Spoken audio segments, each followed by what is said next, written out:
बाबा सिद्ध चानों की उत्तर भारत में बहुत मान्यता है। यहाँ पर बाबा के बहुत से मंदिर हैं। इनमें कुछ मंदिर जैसे बाबा का आनंदपुर में मंदिर, हिमाचल प्रदेश के कांगड़ा जिले के प्रागपुर का मंदिर और बिलासपुर जिले के समैला का मंदिर और हमीरपुर जिले के पिपलू के मंदिर काफी प्रसिद्ध हैं। इन मंदिरों में हर दिन भक्त आते हैं, लेकिन मंगलवार और शनिवार के दिन यहां आने वाले भक्तों की संख्या कई गुना बढ़ जाती है। यहाँ बाबा सिद्ध चानों को न्याय का देवता और सच्ची सरकार के रूप में पूजा जाता है।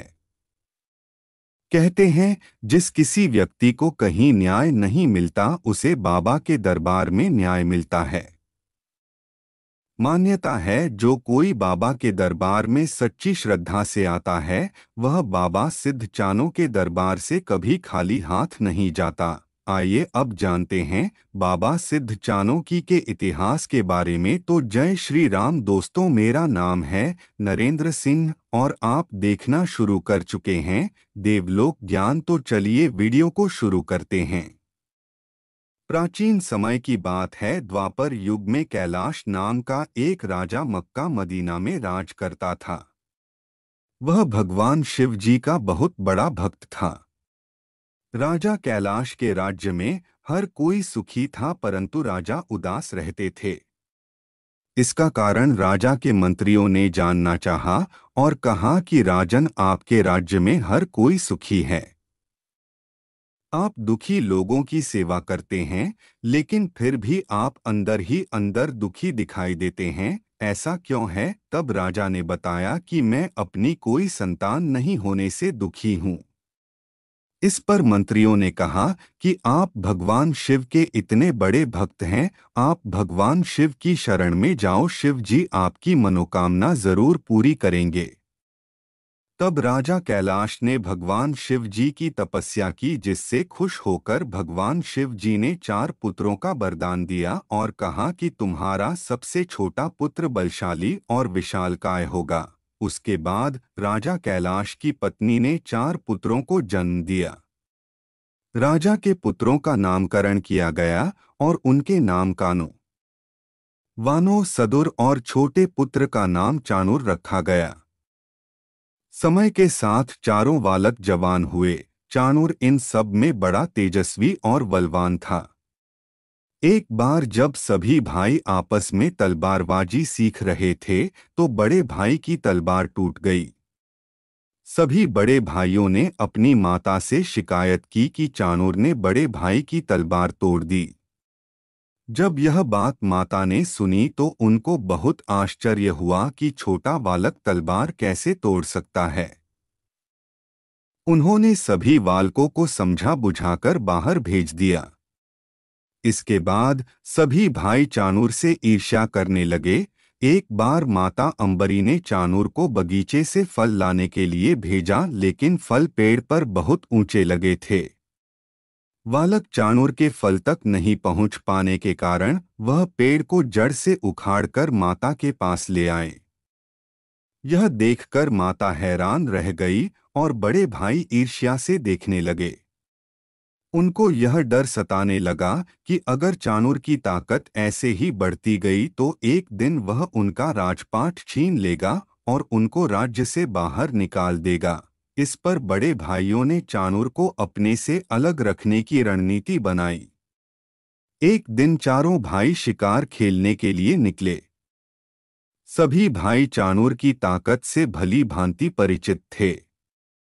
शिकार पर जाते समय उन्हें रास्ते में मरी हुई हथिनी पड़ी मिली, जिसके कारण रास्ता बंद था। सभी भाई वहीं रुक गए। उन्हें अपनी बनाई रणनीति सफल होने के आसार नजर आने लगे। बड़े भाई ने कहा कि हम सब में सबसे शक्तिशाली कौन है जो हथिनी को रास्ते से हटा दे। तभी बड़े भाइयों की साजिश से अनजान चाणूर ने हथिनी को उठाया और आसमान की ओर फेंक दिया। तभी बड़े भाइयों ने कहा कि तूने यह क्या कर दिया? मरे हुए जानवर को उठाना क्षत्रियों का कार्य नहीं है। आज से तुम अछूत हुए। हमारे साथ उठने बैठने और खाने पीने का अधिकार तुम खो चुके हो। उसी समय बड़े भाइयों ने चाणूर को अपने से अलग कर दिया। जब यह बात राजमहल पहुंची तो राजा ने तीनों भाइयों को समझाने का बहुत प्रयास किया, लेकिन वह नहीं माने। इस बात पर एक सैनिक ने झूठी गवाही दी, जिसके बाद यह फैसला किया गया कि चाणूर को चौथे पहर अपने साथ मिलने का अधिकार दिया जाए। अब चाणूर चौथे पहर का इंतजार करने लगे, लेकिन जब चौथा पहर आया तो बड़े भाइयों ने चालाकी से यह कह दिया कि चौथे पहर नहीं बल्कि चौथे युग में मिलने की बात कही गई थी। अपने भाइयों के इस व्यवहार से दुखी होकर चाणूर ने संन्यास ले लिया और जंगलों की ओर चल पड़े। ऐसा माना जाता है कि जंगलों में बाबा चाणूर ने भगवान शिव जी की घोर तपस्या की और शिव जी से अनेक शक्तियां हासिल की। भगवान शिवजी से प्राप्त शक्तियों से बाबा चाणूर ने दीन दुखियों की सहायता की और उन्हें न्याय दिलाया।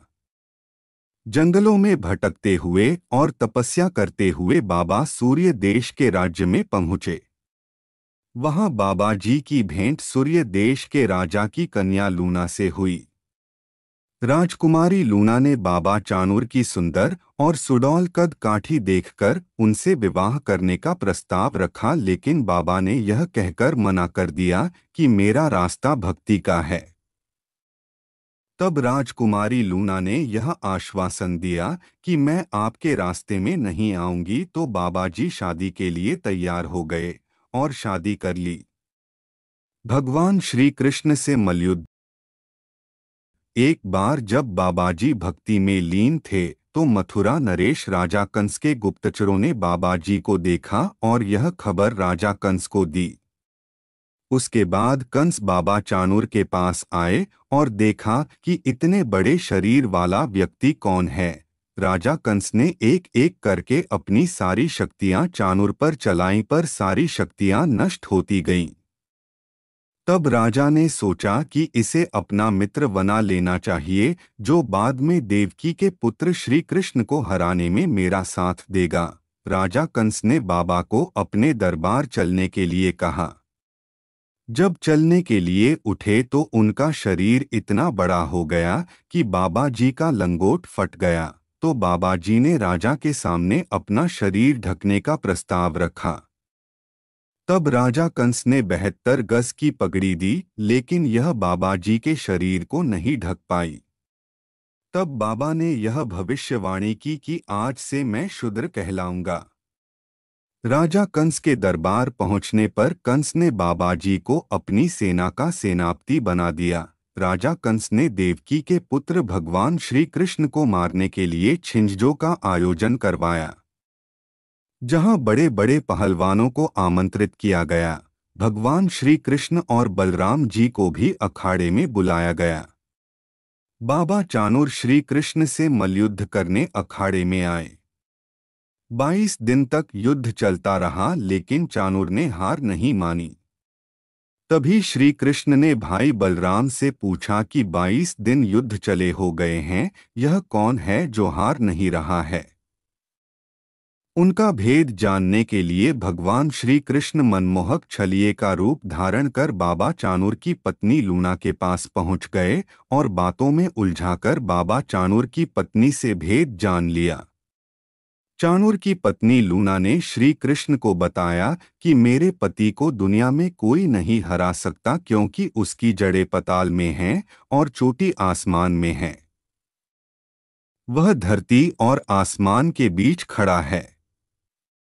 भेद जानकर श्री कृष्ण वहां से चले गए। युद्ध दोबारा शुरू हुआ तो श्री कृष्ण ने चोटी को हटाने के लिए चूहे भेजे, तो चाणूर ने उन्हें मारने के लिए चिड़िया लगा दी। श्री कृष्ण ने पाताल से हटाने के लिए चींटियां भेजी, तो बाबा चाणूर ने चींटियों को मारने के लिए मुर्गों को लगा दिया।